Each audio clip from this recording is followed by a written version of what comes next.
finally doing this. We have been planning on doing this since like the Impossible Whopper came to Burger King, which was like what, 3 weeks ago? It was a while ago. We're busy people.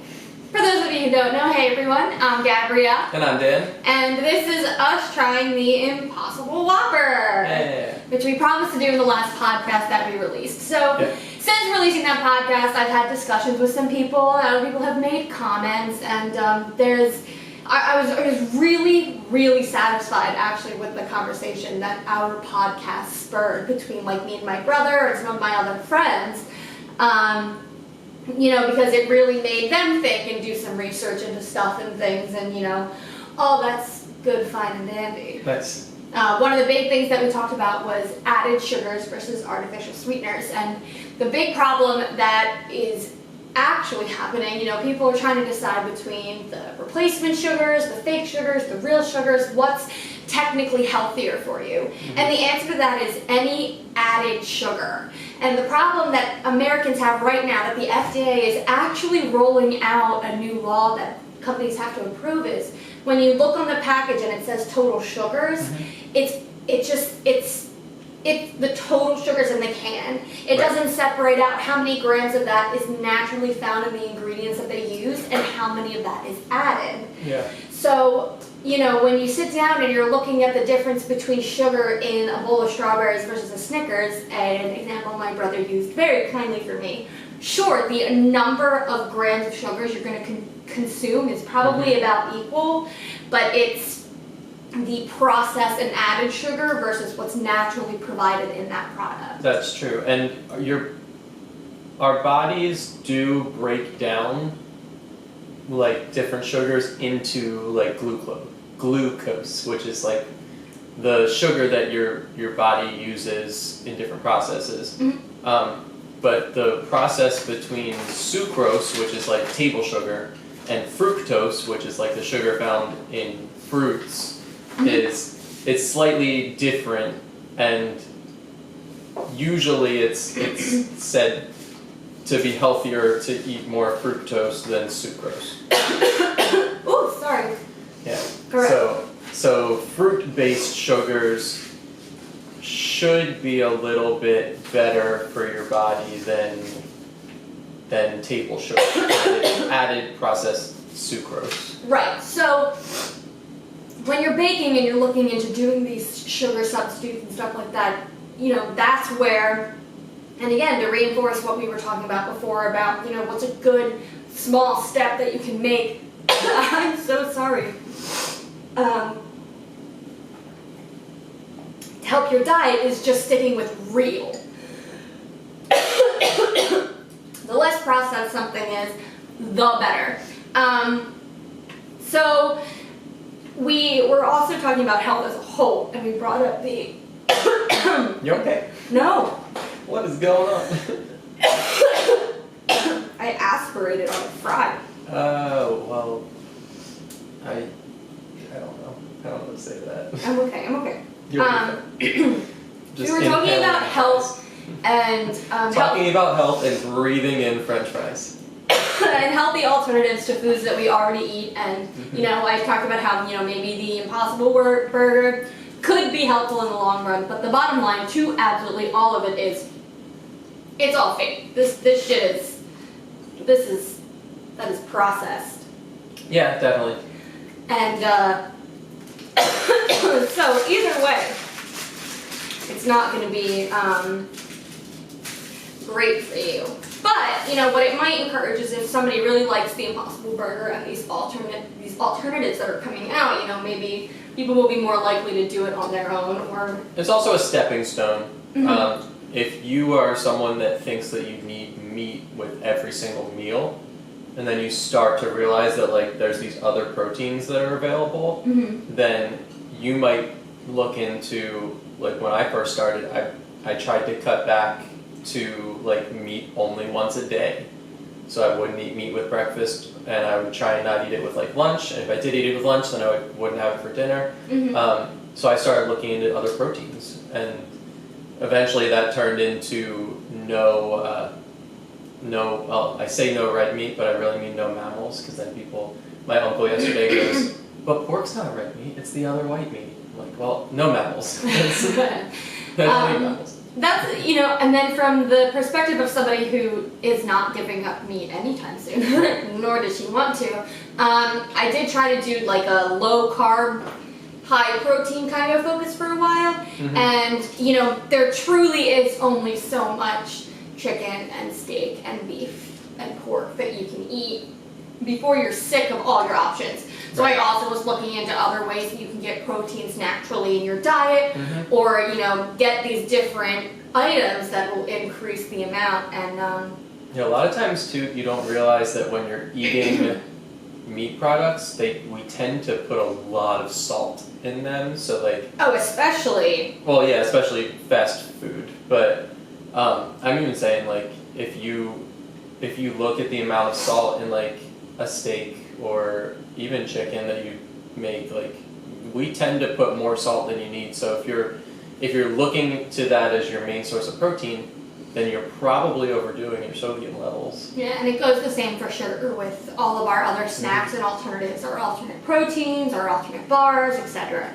So another really good thing that I actually encourage everybody to do anyway is, maybe the Impossible Burger will, since it's a meat substitute, hopefully we'll start getting homemade recipes online, and then you won't have to go to Burger King to find this kind of alternative. People will start making their own, which is what I've really tried to do more. If I've really tried to nail my burger recipe or my Alfredo recipe, so that I'm not going out to places that aren't in control of the ingredients like I am to have them.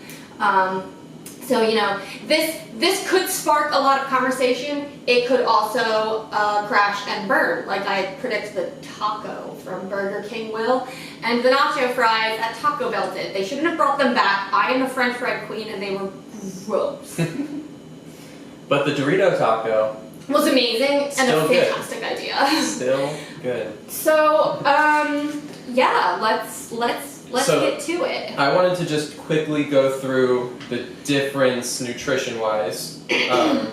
Between these I mentioned, two particular? Yeah, the Impossible Whopper and the regular Whopper. So let me tell you what we have in front of us real quick. We have two Impossible Whoppers that we've split. One is just cheese, because sometimes that's all you want on your burger, and then one is with everything. And then even though Dan doesn't do meat, I am going to compare it immediately after to the regular Whopper. Yeah. And I have intentionally chosen to eat the real one second, because I predict I will like that more anyway. So the Impossible Whopper, and I'm going to assume that this is with all of the toppings on it. If you just order it as is. So without the mayo and toppings, there's probably a little bit less sugar and cholesterol maybe. So we're looking at calories, 630. Okay. That's a third of your day, right? Yeah. They are big though, Yeah, it's decent. They're not the little McDonald's ones, right? That is 34 grams of fat. Okay. Which is not healthy, but it's not terrible. I've seen worse. This is the Impossible Whopper? Yeah. Okay. Saturated fat is 11 grams, so it's 30%, about 33-34% of the fats. Let's go down to cholesterol's 10. Sugars are 12 grams. And protein is 25 grams, because if you're getting this for dinner, you want some protein. 25 grams. Let's take a look at that regular Whopper now. So give us sodium, sugar, cholesterol, and protein. Sodium was 1080 milligrams in the Impossible. Okay, sodium for the Whopper is 911 milligrams, so a little bit less sodium. Okay. A little bit more protein with 31 grams, so about 6 grams more protein in the regular Whopper. Okay. Sugars, 12 grams, it's the same. That's wild, I did not expect that. I'm guessing, just a guess, that more of the sugar comes from the toppings and the bread than the actual meat. You don't really need to put sugar in a patty, right? I'm sure there's some naturally there, but yeah, 12 grams is the same. Cholesterol in the regular one is 87. What did I say the Impossible? So 87 to 10. So if you're watching your cholesterol, Impossible Whopper beats out there. if you're watching your cholesterol, maybe don't eat fast food. Yeah. Total fat in the regular Whopper is 37 grams, which is 3 more. 3 more grams, and it's 12 grams of saturated fat, which is 1 more. So they are pretty close. Mm-hmm. I would say the biggest trade-off that you're making is 6 grams of protein in the regular Whopper Mm-hmm. versus that 77 milligrams of cholesterol So difference. we know neither of them are good for you, but if you're somebody that needs to grab a meal quick and likes Burger King, but you're also watching your cholesterol, because obviously none of the others were dramatically different, Right. maybe try the Impossible Burger. Yeah, and choose what's best for your diet. If you can't have that much cholesterol, even 10 is a lot for someone that's watching their cholesterol, right? Yeah, but way less than 87. So if that's your thing, if you need to watch your cholesterol, then you have an option now. But if you have to watch your saturated fats or your and you have to get more protein maybe. Go somewhere else. Cook it yourself. Well, you can have that regular Whopper. Let's try the just cheese, because this is going to give us a nice feel for what like the Impossible patty is like. Yeah, but you have to get cheese because it's cheese. Yeah, because you don't. It's like my second favorite food group. It's a Whopper with cheese. You don't just get a regular Whopper. So I'm excited because it's still flame broiled, so it should have that like char of a nice burger. I'm not excited because of the way you described it in the podcast. Well, that was like a week ago. You should have gotten that out of your head already. Cheers.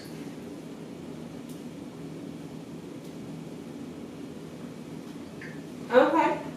Definitely still like char. Mm-hmm.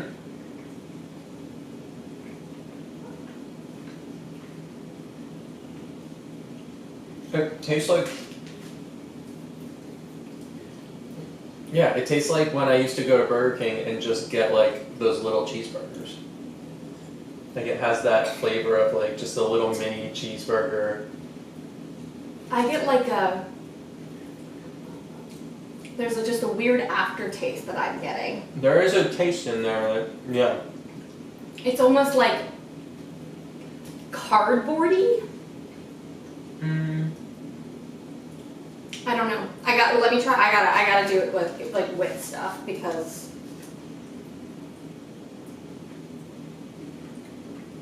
that was not. It's like a wheat to me. It's like an after flavor of like. Oh, like you would get in like a beer or something? Like, well, you Yeah, know what I mean. like a weedy weediness. aftertaste. Okay. Yeah. I can just, yeah, I Like can if just you've have it ever like had that. there's certain like I don't like maybe beer, like a barley or like a farro. If you're into like a grain salad type thing once in a while, it's got a similar like aftertaste to that. Way too much mayo on this. Yeah, well, let's YOLO. Cheers.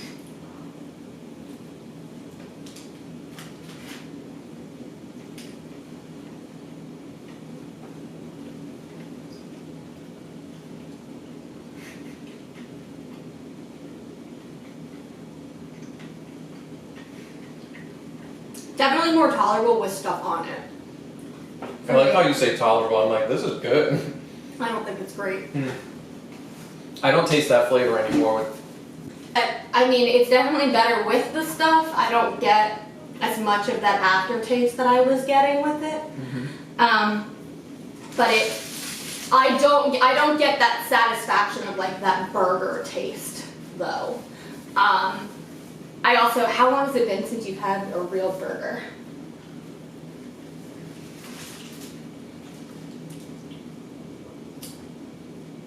I cheat on my diet once a year. And so it was at Whataburger. And that was in I'm July. listening. In July? Yeah. Alright, that's not too far off. But again, having one a year is not like Right. it's not building up a taste. Your taste does change if you change your diet. I mean, Big time. Oh, big time. For if sure. if you start cutting out very sugary things, then things that don't have as much sugar taste really sweet to you. Right, which is why, like, Same that's with the other reason sodium. I wanted to eat this first, so that it wasn't tainted Mhm. with like real. But so that's probably why he loves it, and I. Yeah, my taste has been like switched so that like, you know, seafood and chicken are the meats that I still eat. So those are like very savory to me now. Mhm. Whereas people that eat beef a lot tend to think they don't have as much flavor. So here's a real Whopper.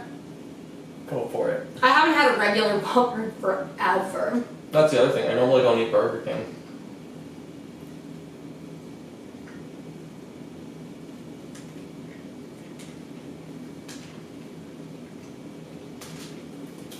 So is the Whopper satisfying?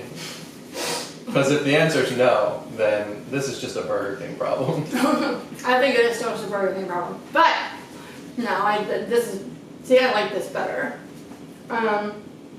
Would I pick this over, I don't know, McDonald's? Probably not. But I would pick it over the Impossible Burger. Because I love meat. I love a good burger.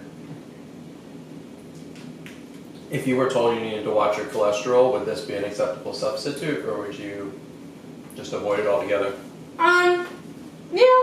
Mhm. It would be an acceptable substitute. If I was on the go, Mm-hmm. it's definitely not like, oh, this is great. Like I never have to go back. And I would also probably attempt to try to make something myself. Mm-hmm. Because that's the kind of thing I like to do. I like to take things that I like and perfect my own recipes for it to be healthier. And yeah, I mean it's acceptable. I'm not gonna eat that. Oh, okay. So, I mean, let us know what you think. If you've tried the Impossible Whopper, Yeah, definitely chime in. I say at least try it. Definitely put some toppings on it.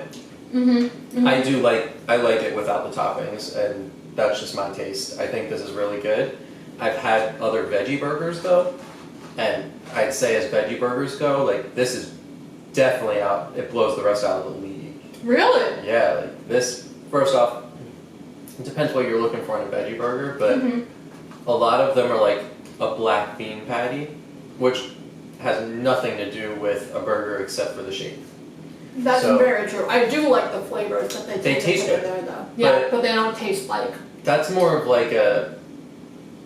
a substitute. It's like a different. It's a different food, like it's a different cultural, like I guess. source. You know, like I don't think of the two together. A black bean burger is not really a veggie burger to me. Apples and oranges. Yeah, but of like a tofu burger or something like that. This has so much more flavor. The feel's really good. Like it feels like a burger when you're chewing it. That I will give you. You know, the texture wasn't different. It has The that bite charcoal. wasn't different. Charcoal. It had that char to it. I just had that little bit of an aftertaste. And some people are more sensitive to that than others. Mm-hmm. I don't like beer. I can't drink beer because of its aftertaste.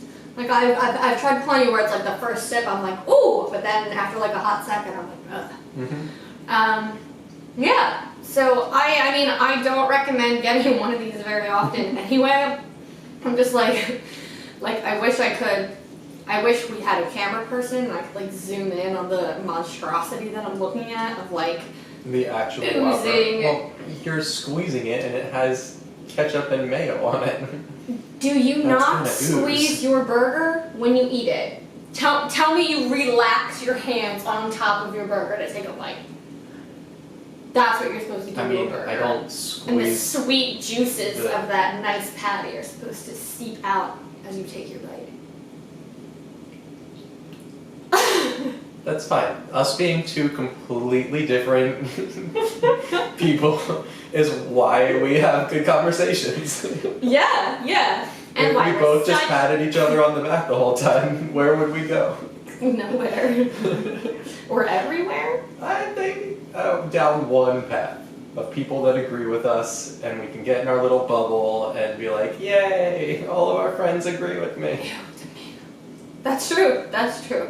All right, well, thanks for tuning in for our Impossible Whopper Challenge. Yeah, go try it on your own. Let us know what you think. Comment below in the YouTube channel, or you can comment on the link that we paste on our Facebook page for this video or for last week's podcast episode. You can search in the Facebook tab Millenniating, MILLENNIATING. You can also search for me, Gabrielle Bellardo, both on Facebook and on Instagram, and you'll find me. Feel free to comment below. Listen to last week's episode if you didn't, and this is the first you're hearing of our food escapades and opinions. And tune in next week for what we talk about next. Cheers. Peace out.